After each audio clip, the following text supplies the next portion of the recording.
My wife, Diane, is a thin, blue-eyed, freckled, fair-skinned, natural blonde. She had cheated on me once before we were married when we were dating in college. I had forgiven her. Since the beginning of the year, I noticed some attitude changes that matched Diane's attitude while cheating in college. Then came a decrease in our intimacy. I started having serious concerns about the faithfulness of my wife. An easy first step would be to track her location. I turned on Find Your Phone app on my wife's phone. 2 days later, I was sitting in my office at work, and I noticed my wife's phone was at home. Being a real estate agent, she went many places, but not our house on a Wednesday afternoon. I told my boss I needed to take a long lunch and drove home. I drove up to our house and found only my wife's car in the driveway. Maybe she is just getting something from home, I thought. I walked into the house and knew she was unfaithful. I could hear voices from the upstairs bedroom. I walked to just outside the bedroom door and stuck my phone past the edge of the door, recording what was going on inside. I could see the video on my phone's screen as it captured the scene. In the room, my wife was with our neighbors John and Kevin. Both are married, with young kids. The bed was covered in a large rubber sheet. I had never seen the rubber sheet before. This was definitely planned. I never knew she had these preferences. I had tried being more assertive with her once, and she cut me off from intimacy for over a month, saying, "I'm not that kind of girl." I considered if the video I had was enough and decided it was. I quietly left the hallway. I went down to the kitchen, got myself a drink, and considered my new predicament. I now knew my wife was unfaithful. I no longer wanted my wife anymore. Saying out loud to nobody but myself, I need to make a plan. I need to teach her a lesson. Standing in the kitchen, pondering, I had a thought and told myself out loud, yeah, that's exactly what I am going to do. I went to the refrigerator and took out all but one bottle of wine and put them into the kitchen cabinet. I grabbed 2 of her sleeping tablets from her purse on the kitchen table, ground them up, and put them into the only bottle of wine I had left in the fridge. Back inside, I grabbed my laptop and sat at the dining room table. I paused to listen to what was happening upstairs. From the sounds, they were continuing their activities. I went online and took Diane off my medical, will, and life insurance. I split our finances. I downloaded some do-it-yourself divorce forms for my state and began filling them out. Sometime later, I heard the upstairs shower start. They were in there for over an hour. Our stairs end in front of our front door, which is directly across from our dining room. When all 3 came downstairs, I said, "You guys are so caught. I sent your video to your wives. Have fun with your divorces." They all froze in shock on the stair landing. John was the first to recover. He yelled, "What did you do?" John has 2 inches on me and 20 pounds, though mostly fat. "I ended your marriage just like you did mine." "I'm going to hurt you," he screamed. Before John could grow enough courage to act on his threat, I stood up and grabbed 2 carving knives I had hidden under a table napkin. I stepped forward to within a few feet of the trio with a knife in each hand. Staring only at John, I said, "You feel the same way, Kevin?" "No, man. I don't want any part of this." "Then leave. There's the door." I pointed at the door with the knife in my left hand, while staring only at John. Kevin bolted out the door. "There goes your backup, John. Now there is just you and me. I never liked you, John. I always knew you were a lying, backstabbing piece of trash. You never liked me because I know what you really are." John seething at me. "I'm going to take that knife away from you and hurt you." I stepped closer, pointing a knife at his face. "Go ahead. Make your move.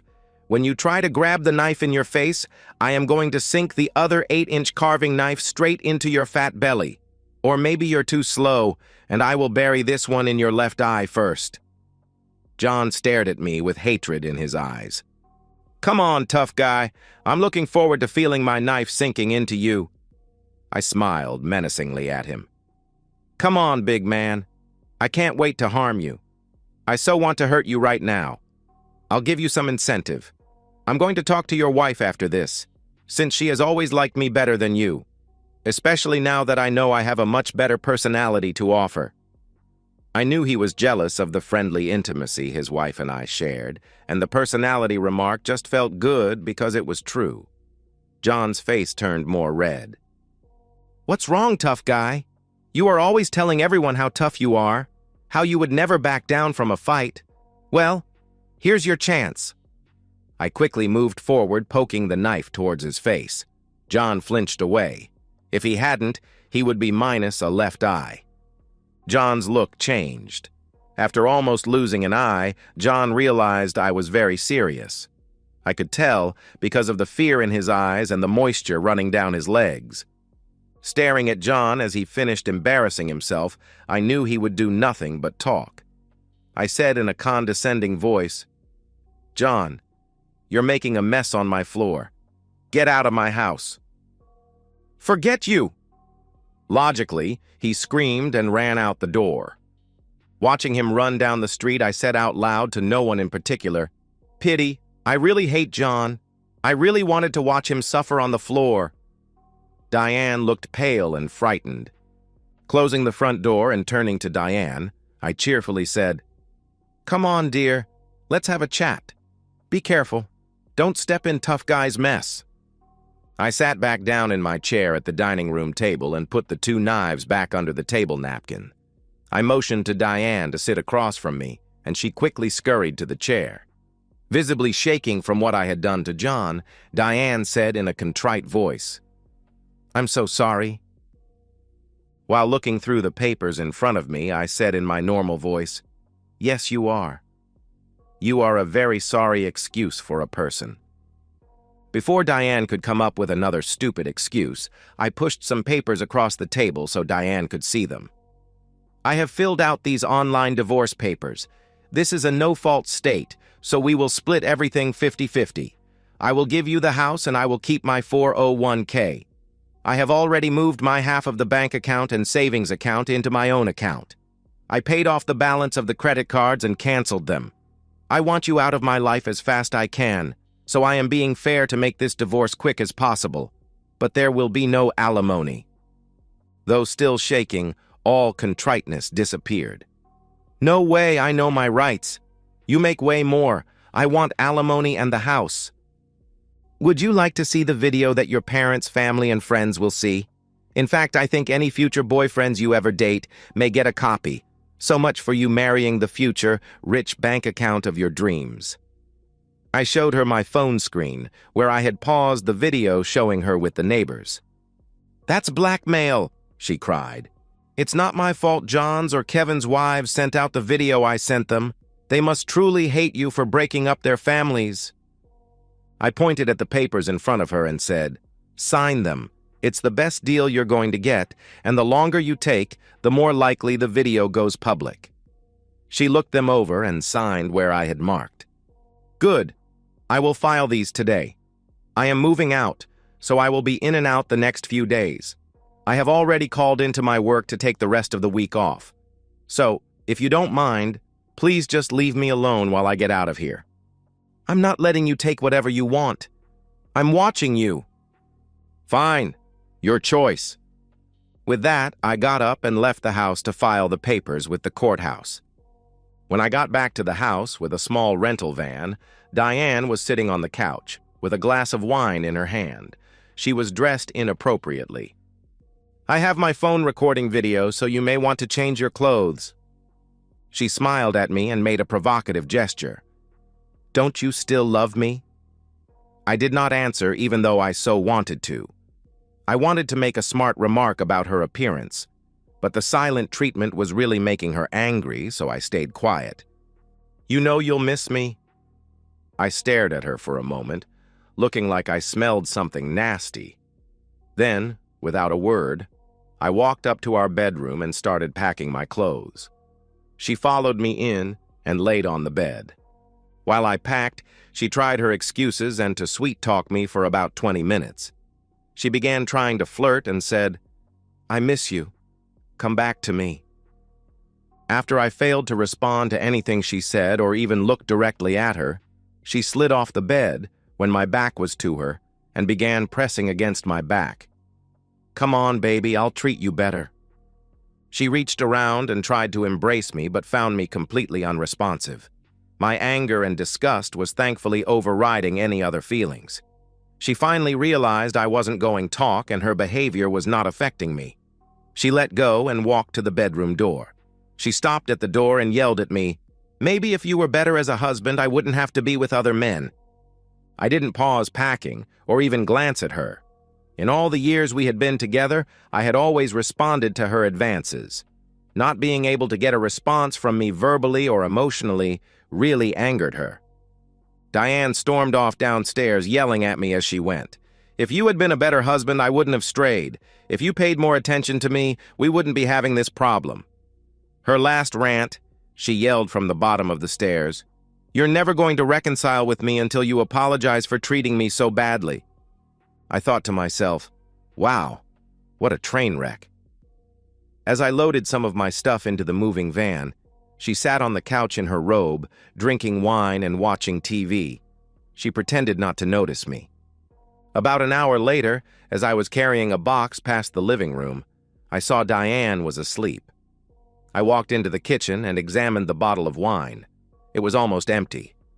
I walked over to Diane and gave her a nudge. She was asleep. I yelled her name in her ear. No response.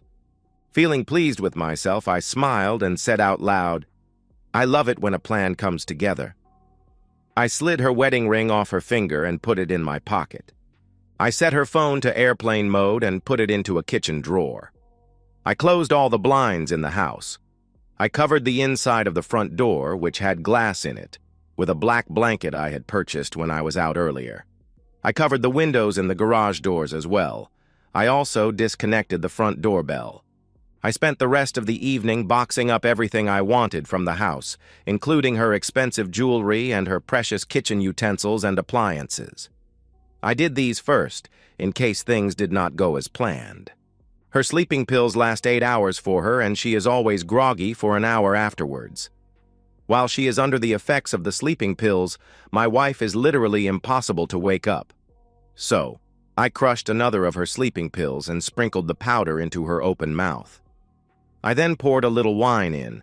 She coughed a little but swallowed it. I repeated the process every 6 hours. At 8 a.m., I woke up and made myself some breakfast. I then went outside and rearranged the backyard. I used a padlock to lock the side gate. I gave Diane another sleeping pill and carried her outside and set her on the lawn chair. I had tied some rope between our trees and hung some large beach towels on them.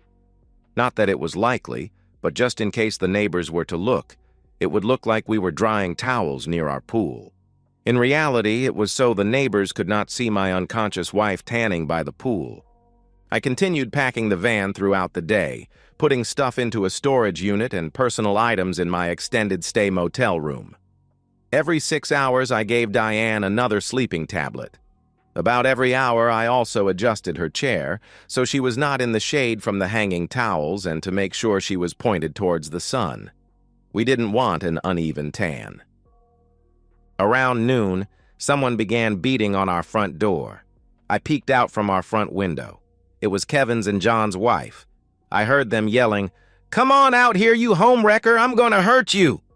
You can't hide forever, you terrible person!" I had rented the small moving van so it would fit in the garage. I saw them try to go in through the side fence. Luckily, they did not climb over the gate. The black blanket gave the impression that the house and garage were completely dark. Since the house seemed deserted, they both left after about 5 minutes. By the end of the day, Diane was red as a lobster. After sunset, I brought Diane into the house and put her on the couch. I turned on the ceiling fan to keep her cool. I set my alarm again to wake me every 6 hours so I could keep her unconscious. Friday morning at 9 a.m., I carried Diane back out to her lawn chair. Surprisingly, around 1 p.m., the pain from the sun actually woke Diane up. I watched her stagger in through the back door. "Diane, what happened to you? You are so sunburned. Here, lay on the couch and drink this water." I laid her down on the couch and gave her some water I had ready. The water had a sleeping pill in it. After she fell back asleep, I carried her back out to her lawn chair. I then went back into the house and emptied 2 bottles of wine and thoroughly washed out the laced bottle of wine and the water glass she drank from. After sunset, I carried Diane back into the house and put her on the couch. I could feel the heat coming off her body. She was already starting to blister from the sun.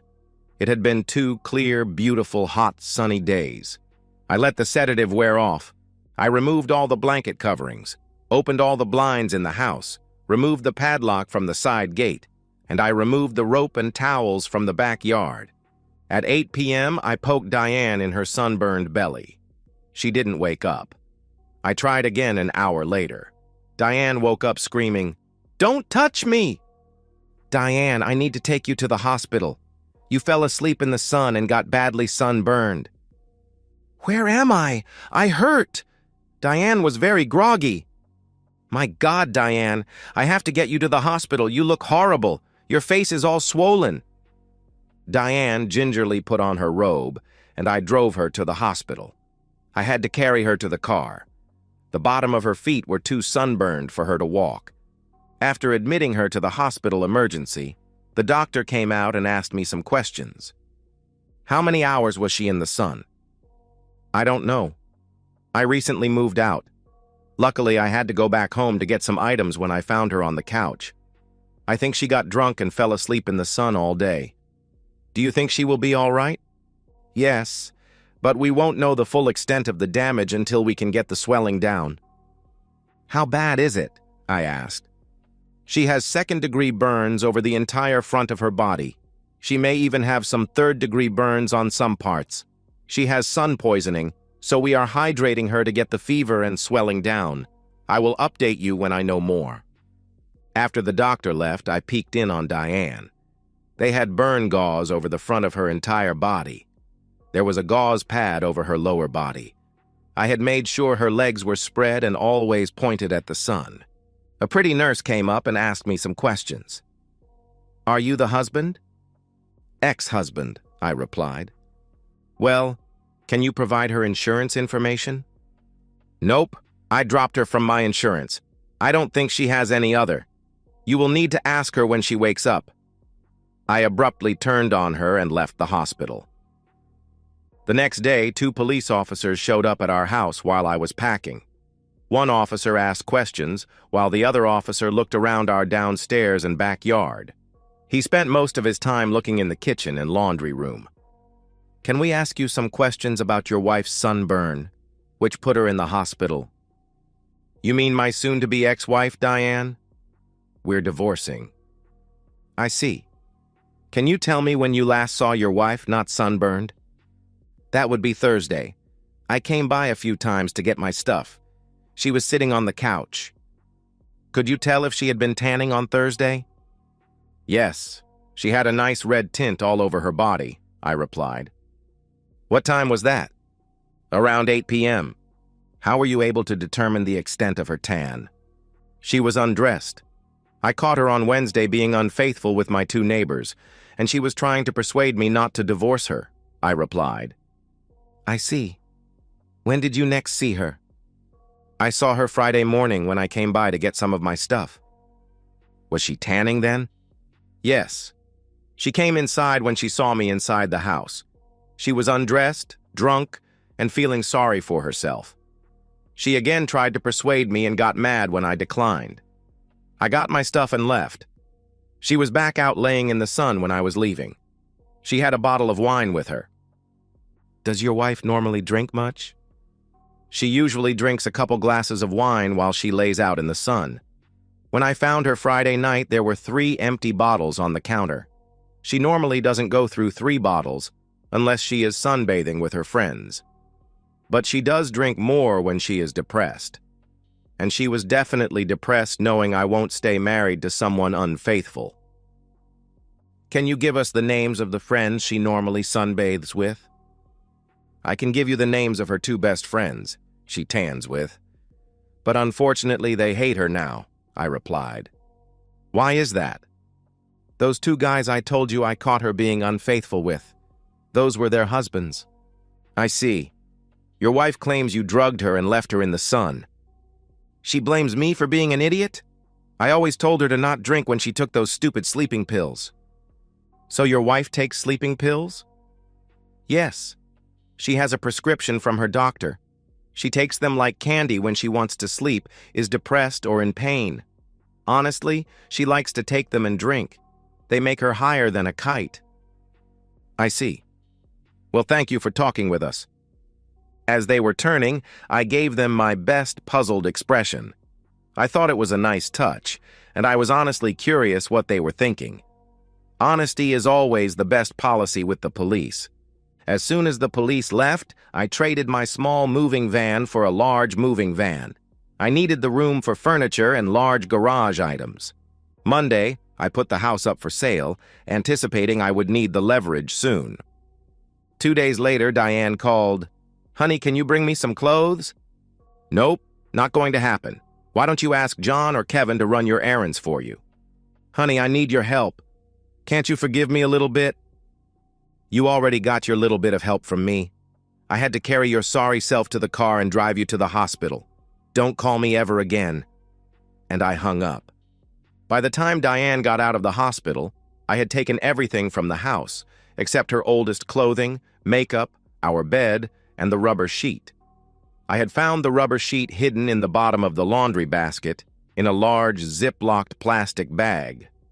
I left no sheets, blankets, or pillows on the bed, just the rubber sheet. The same rubber sheet she had not had a chance to clean.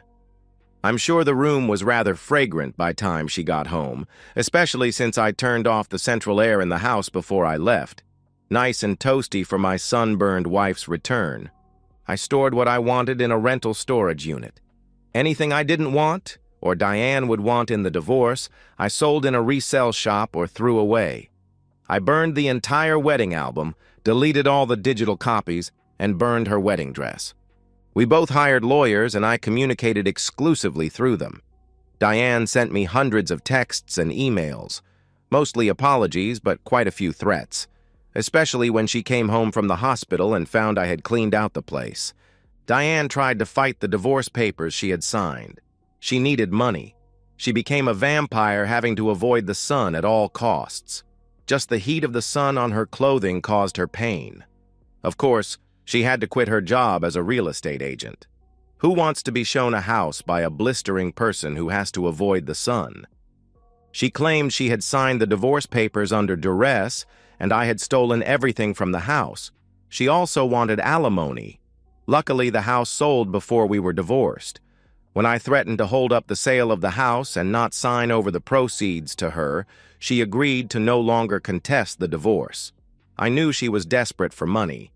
A month after the divorce, after dark, there was pounding on my apartment door. Looking through the eye hole in the door, I saw it was my ex-wife. I had not spoken to her since I dropped her off at the hospital. She looked like she had been drinking. I knew this day would come. I opened the door, and she pushed her way into the apartment. "What do you want, Diane?" "I want a drink." "There is a bottle of wine in the fridge." She opened the refrigerator door, grabbed the open bottle of wine, and took a large swallow from it. She then grabbed a glass and filled it up, emptying the wine bottle. With her full glass of wine in hand, Diane sat down on my couch. With my most sarcastic tone, I said, "Why don't you make yourself at home?" "I will," Diane replied, just as sarcastically. She took off her light jacket and sat back down on my couch. She was wearing a tiny crop top that was basically a bikini. She had a cocky, entitled, arrogant look on her face that I had seen too many times. I sat down across from her. I looked at her with a hard look. She had many more wrinkles and dark moles on her face. Her skin had peeled heavily and was very uneven with white, red, and gray patches. She had no makeup on, so I guess her doctors must have told her that makeup could lead to infection. The biggest change was her nose. Now, her nose was noticeably bigger. Instead of a cute little nose, she had a bumpy, scarred mess. She also should have left the jacket on. Her body had more dark moles than her face, and the skin looked much worse. Diane had always taken great pride in her looks, and always dressed in cute clothing to get men's attention, and her way with me. I knew Diane would be self-conscious about her looks. I guess part of the reason for this visit was an attempt to boost her self-esteem by getting some of that old tried-and-true adoration from me. I made no effort to hide my lack of interest for how she looked now. Diane visibly wilted under my gaze, and her cockiness evaporated. What did she expect? She is a narcissist who was used to getting whatever she wanted from men, with a cute smile and a shake of her body. The sunburn had aged her 25 years. Instead of 25 years of slowly losing attention from men, she had become invisible to men overnight, especially me. "What do you want, Diane?" With a warm smile, "I want you to give me another chance. Love is trust. I don't trust you. Instead of improving our relationship, you selfishly hid the exciting side of yourself from me and gave that part of you to others. No matter your reasons or what you say now, your actions say I was not worth the effort. It didn't take anything away from our relationship. I was still the same housewife I always was. You should have used that energy to add life to our relationship, not poison it." I knew Diane well enough to know she had come prepared with a well-rehearsed script. By the surprised look on her face, I had just derailed her opening dialogue. "What do you really want, Diane?" Her smile disappeared. "I want you to pay for my medical bills. You shouldn't have taken me off of your health care. We weren't officially divorced yet." Actually, that is how it is supposed to work in a divorce. We separate our finances and we no longer cohabitate. That is how it is done. Looking at me from under her new droopy eyelids. "You did this to me. You owe me. I'll go to the police if you don't help me." "Well, that won't work. The police came by months ago and questioned me. Since nothing has happened since then, or during our divorce hearing, no one believes your crazy story. I know you did this to me." "What? Let you lay out in the sun, getting drunk and falling asleep? I didn't know there was a law against that." "How could you?" "You love me." "Wrong. Loved you." Past tense.